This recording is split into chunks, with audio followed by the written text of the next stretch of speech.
Nuestra generación ya ha tenido bastantes encubrimientos y operaciones secretas. Pero ¿sabías que la pieza de intriga más osada que el mundo ha conocido, el engaño más cruel, con el encubrimiento más elaborado, todavía está en vigencia después de casi 20 siglos? Ve por tu Biblia y en un momento más regresaré para que investiguemos este misterio.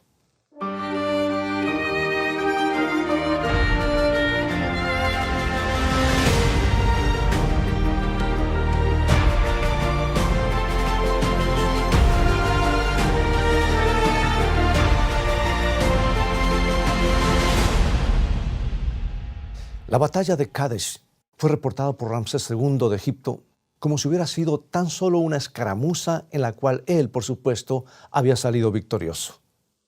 Pero resulta que Ramsés era un hombre vanidoso. Resulta que la batalla de Kadesh o Kadesh no fue una simple escaramuza, sino una de las batallas más importantes de la historia.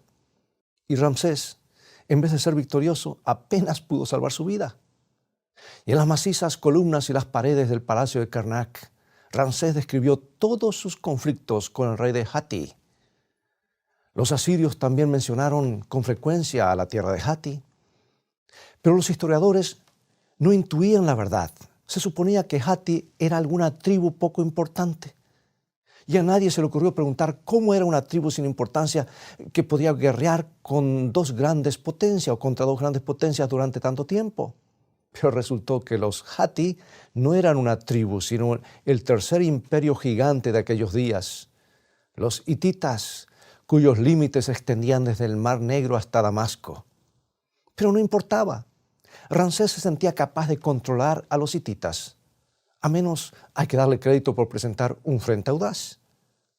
Y una de las inscripciones egipcias relativas a la batalla de Kadesh describen a Ramsés como el intrépido, el que puso fin a las fanfarronerías de la tierra de Hatti. Él era el hijo de Ra, quien puso la tierra de Hatti bajo sus pies. Él era como un toro con los cuernos afilados, el poderoso león, el chacal que en un instante atraviesa el círculo de la tierra, el divino y espléndido halcón. Así se autodescribía. Pero también había un largo poema que describía la tremenda victoria de Ramsés. Hoy sabemos que esa es una vergonzosa pieza de propaganda y que se la creyó por más de 3000 años. La verdad es que Ramsés se dejó atrapar por la historia de dos espías beduinos que fueron enviados a su campamento por el rey hitita. Y estos hombres, diciendo que eran desertores del ejército hitita, le contaron a Ramsés que el rey hitita había huido despavorido. Y vulnerable como era a las adulaciones, dejó que su ejército cayera en una trampa y fuera rodeado por el adversario del norte, salvando nada más que su vida. Un engaño ingenioso, ¿verdad? Pierde la batalla, pero convence al mundo de que la ganó. Y tuvo éxito por 3000 años. No estoy seguro de quién fue esa estrategia. Pero, ¿sabes? Hay un paralelismo que no puedo dejar pasar. La batalla de Kadesh se libró alrededor del 1300 a.C., pero en el año 31 después de Cristo, el jefe de los ángeles caídos, al que llamamos Satanás, se dispuso a usar la misma estrategia. Había perdido una batalla infinitamente más importante que la de Kadesh, y podría decirse también que apenas escapó con vida. Pero en su registro habla de un tremendo éxito y lleva casi 2000 años engañando a la mayoría, y solo unos pocos sospechan la verdad. La historia, que es dolorosamente cierta, comenzó en el Gólgota, conocida también como el lugar de la calavera. Muy probablemente porque allí había una formación rocosa en los lados de la colina que se parece a un cráneo humano. Generalmente lo llamamos Calvario, que es una palabra en español que se deriva de la palabra calavera. Jesús de Nazaret acababa de morir crucificado en ese lugar.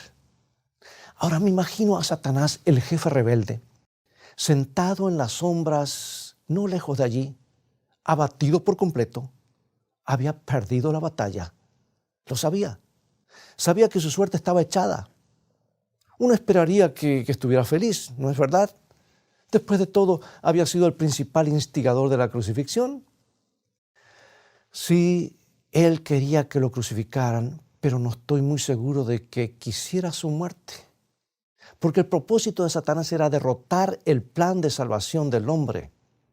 Y todo el recorrido desde Belén hasta el Gólgota, el ángel del mal había seguido de cerca los pasos de Jesús, tratando de desanimarlo, de atraparlo, de hacerlo pecar, aunque más no fuera con una palabra, tratando de hacerlo abandonar su plan. En primer lugar, había pensado que Dios nunca se interesaría en la raza caída. Y para su mente egoísta, era incomprensible que el Hijo de Dios se hubiera interesado tanto por el hombre que hubiera descendido aquí a morir en su lugar para que pudiera tener vida.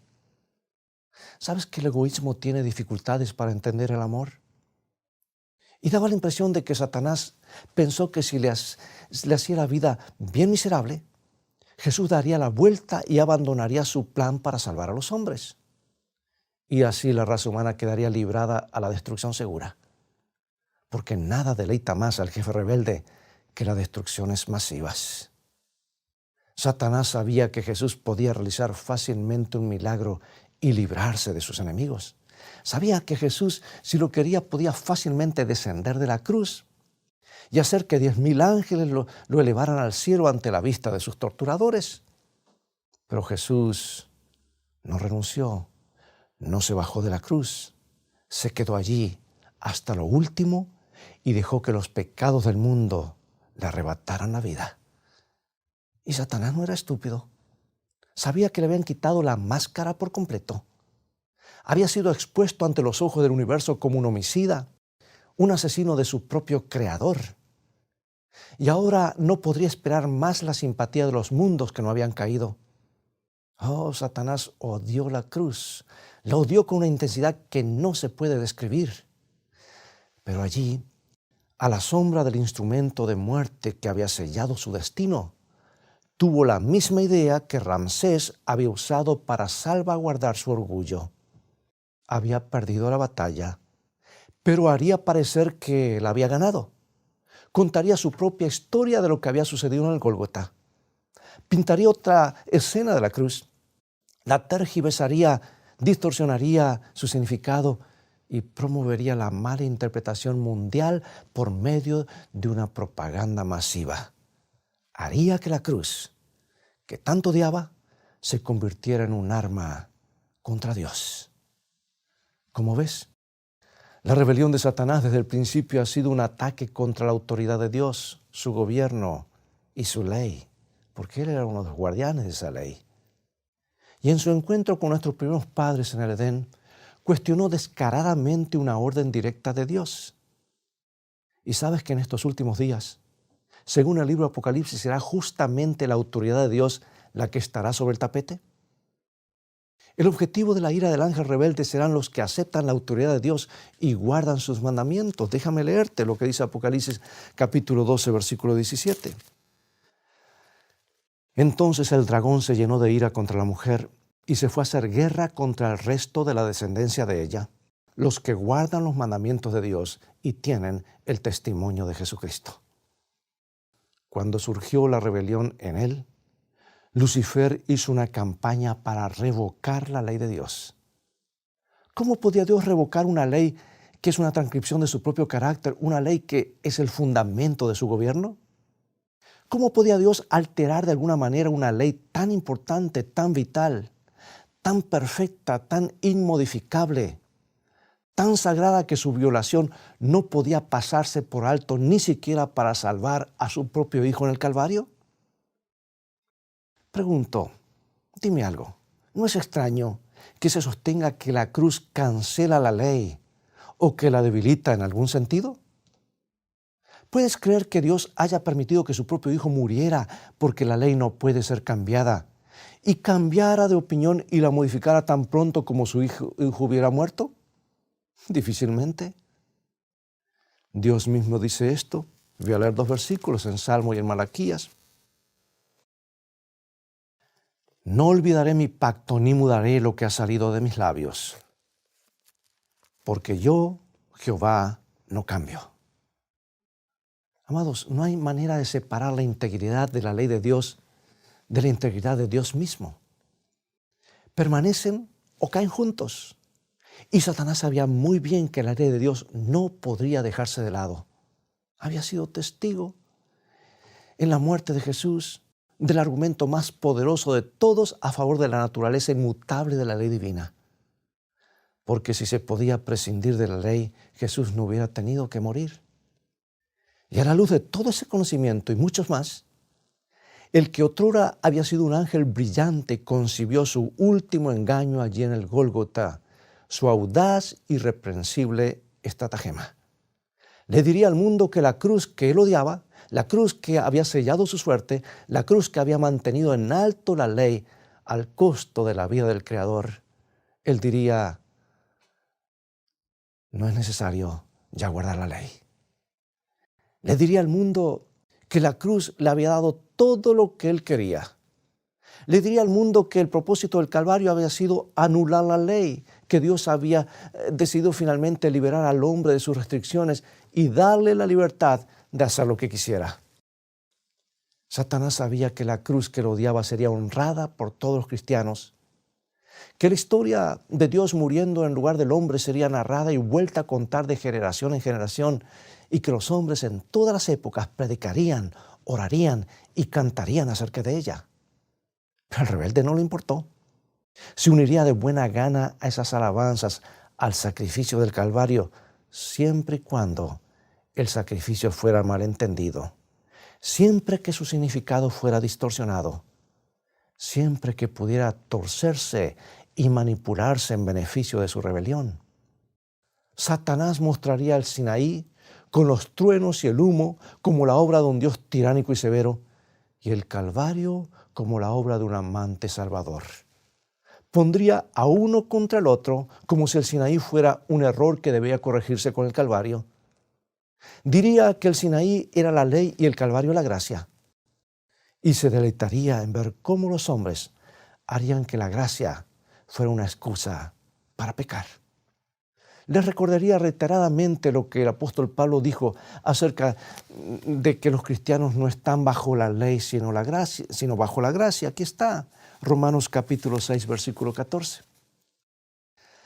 Porque el pecado no se enseñoreará de vosotros, pues no estáis bajo la ley, sino bajo la gracia. Pero Satanás haría todo lo posible para evitar que los hombres se dieran cuenta de las siguientes palabras de Pablo. Escucha, Romanos 6:15. ¿Qué pues? ¿Pecaremos porque no estamos bajo la ley, sino bajo la gracia? En ninguna manera.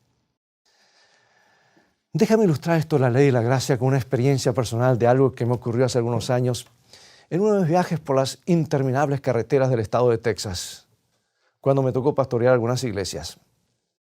Cada mes me correspondía viajar a una reunión especial administrativa para evaluar y trazar planes para el avance de la obra de Dios en esa región. Yo vivía en el extremo sur del estado y las reuniones se realizaban a 820 kilómetros, o sea, 510 millas de distancia en el norte del estado. Tomar un avión hubiese sido ideal, excepto que las escalas que hacía, pues llegaba más tarde que conducir mi automóvil. Por eso en cada viaje llevaba muchos sermones para escuchar, una variedad de música para ir meditando.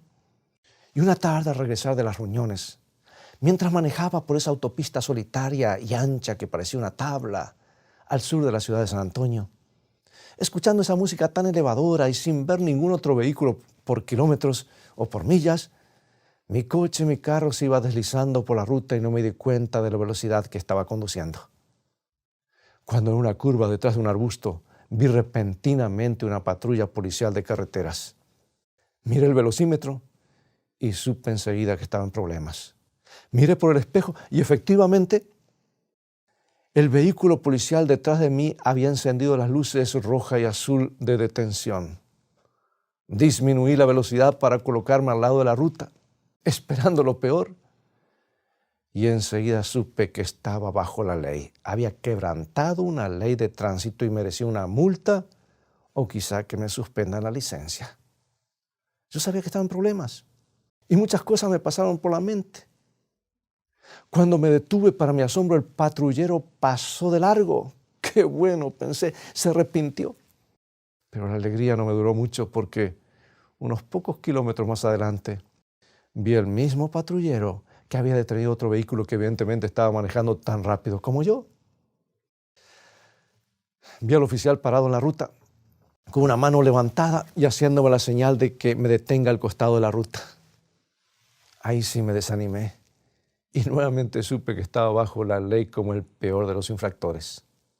Esperé junto a mi coche mientras observaba cómo el chofer del carro detenido delante de mí gesticulaba y discutía con el oficial.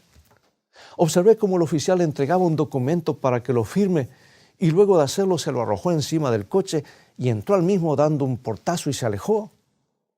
Yo me decía, no hombre, no hagas enojar al oficial porque después me toca a mí. Lentamente el oficial se acercó y muy amablemente me hizo la siguiente pregunta. Dígame, ¿hay alguna razón por la cual iba manejando a tan alta velocidad? No, oficial, no tengo ninguna excusa. Entonces, ¿qué vamos a hacer?, me pregunta. Y yo le dije, yo no sé, oficial, qué es lo que usted va a hacer, pero todo lo que le pido es misericordia. ¿Misericordia? ¿Por qué piensa que puedo tener misericordia con usted que iba tan rápido o más que el otro conductor que acabo de multar? Bueno, oficial, tal vez él no le pidió misericordia y yo se la estoy pidiendo. ¿Quiere usted decirme que nunca ha tenido una multa en su vida?, me pregunta. No, oficial, yo no le puedo asegurar eso, pero una cosa le puedo asegurar, que no era mi intención correr a esta velocidad como lo estaba haciendo. Y enseguida me vino algo a la mente con la intención de ganar la buena voluntad del oficial. Le dije, oficial, usted y yo estamos en el mismo trabajo.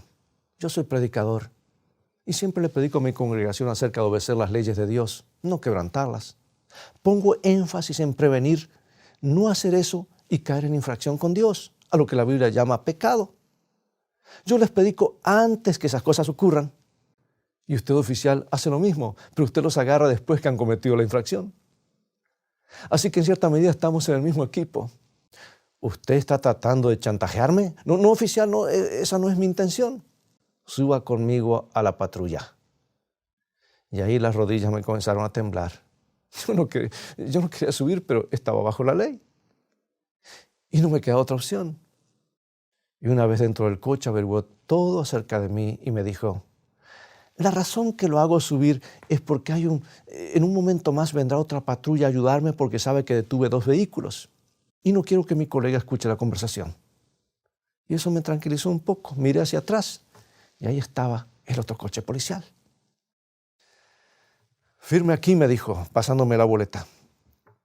Y aunque estaba temblando, yo no quería firmar, pero yo sabía que estaba bajo la ley. Así que cerrando los 2 ojos, firmé lo que me parecía que era mi sentencia.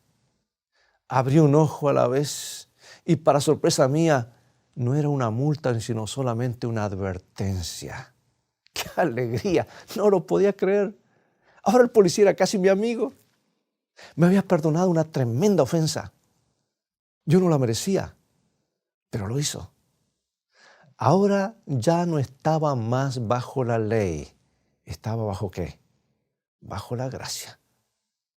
¿Qué piensas que iba a hacer ahora? ¿Salir a manejar más rápido que antes, jactándome de que ya la ley no tiene nada que ver conmigo porque me perdonó? No, al contrario, ahora me sentía con mayor responsabilidad de ser obediente. Y eso es justamente lo que me recordó antes de desearme un feliz viaje. Dice, Costa, ¿me promete que el resto del camino va a manejar dentro del límite de la velocidad reglamentaria? Sí, oficial, se lo prometo, cuente conmigo, no lo voy a defraudar. ¿Crees que salí de allí acelerando y manejando como antes? No. Ahora tan cuidadoso que miraba más la aguja del velocímetro que la misma ruta para no pasarme 1 kilómetro más allá del límite de velocidad. Amigo, amiga, ¿captas lo que es estar bajo la ley y lo que es estar bajo la gracia? Jesús nos perdonó, pagó una deuda inmensa dando su vida para que tú y yo ya no estemos condenados por la ley, porque la paga del pecado es muerte. Y todos somos pecadores, infractores, merecemos el castigo eterno. Pero Él nos otorgó su gracia, su perdón inmerecido y nos da una nueva oportunidad. Pregunto, ¿qué vas a hacer con esa oportunidad que Dios te da? ¿Vas a creer que el perdón de Dios, el perdón de Dios y vas a odiar el pecado, o vas a escuchar la voz de la serpiente que te dice, no importa, ella lo pagó, haz lo que tú quieras? Sí, amigo y amiga, el ángel caído piratearía la gracia de Dios que nos permite guardar la ley y la vendería como una licencia para pecar. El jefe rebelde no se detendría ante nada. Le indulgaría al mundo la noción de que Dios había abolido su constitución, que había eliminado su norma moral y que había dejado que los hombres sigan sus propias inclinaciones. Pero es precisamente esa noción, la que estamos sujetos solo a nuestras inclinaciones y a nuestros sentimientos, es precisamente esa noción fervientemente aceptada y transmitida de una generación a otra, la que ha hecho que nuestras calles sean inseguras, nuestros hogares se han convertido en fortalezas armadas. Y en nuestra carrera a la permisividad hemos rechazado la única respuesta que podemos darle a la epidemia de criminalidad. Pero la obediencia no es muy popular hoy, ¿verdad? No es lo suficientemente sofisticada para nuestra sociedad permisiva. Preferimos hablar del amor. No hemos escapado al contagio de la religión fácil que no plantea ninguna exigencia. Y lo más escandaloso es que la cruz del Calvario ha sido tan manipulada que ha colaborado para crear esta situación. No es una verdadera tragedia que la cruz que le costó la vida a Jesús, la cruz que es la máxima obediencia a la voluntad del Padre, sea tan mal entendida. ¿No es espantoso comprender que el mismo sacrificio que ha establecido para siempre la autoridad y el carácter inmutable de la ley de Dios se presente como si la hubiera destruido? Pregunto, ¿cómo es que tantos millones pueden estar ciegos?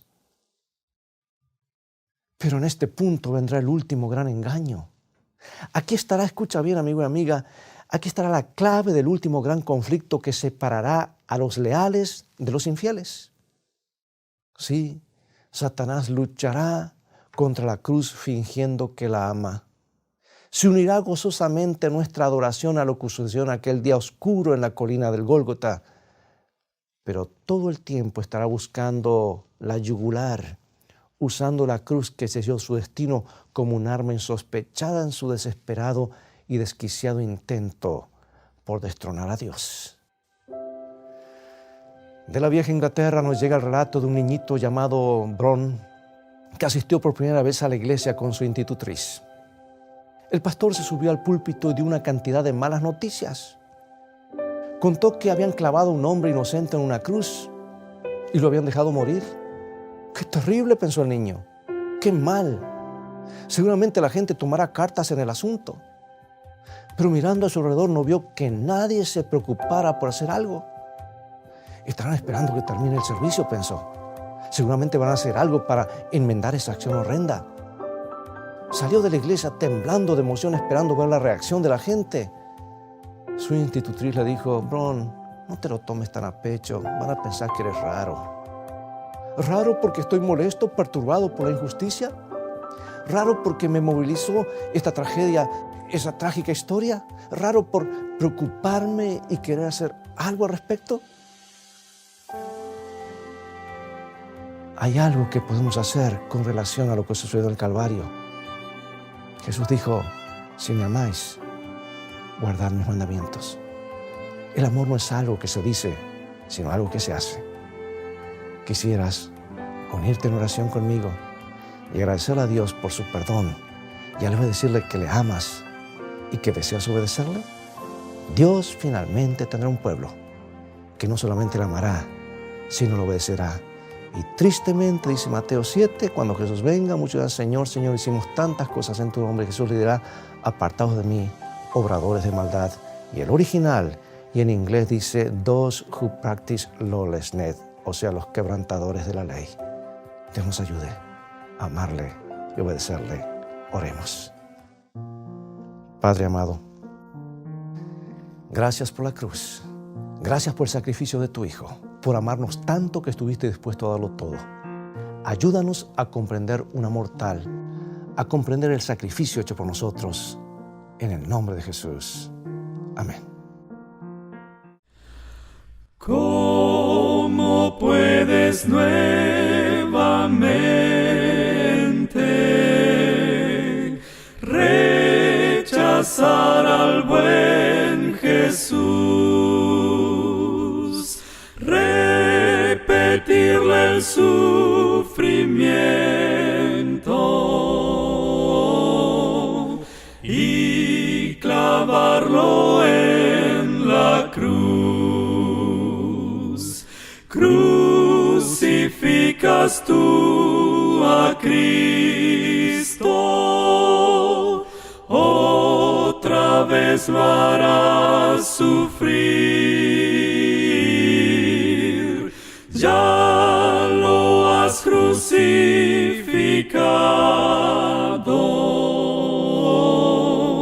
no lo crucifiques más.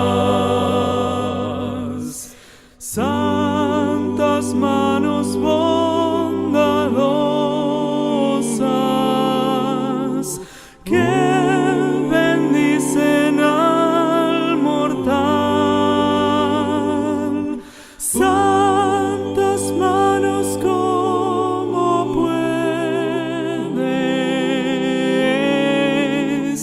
traspasarlas otra vez?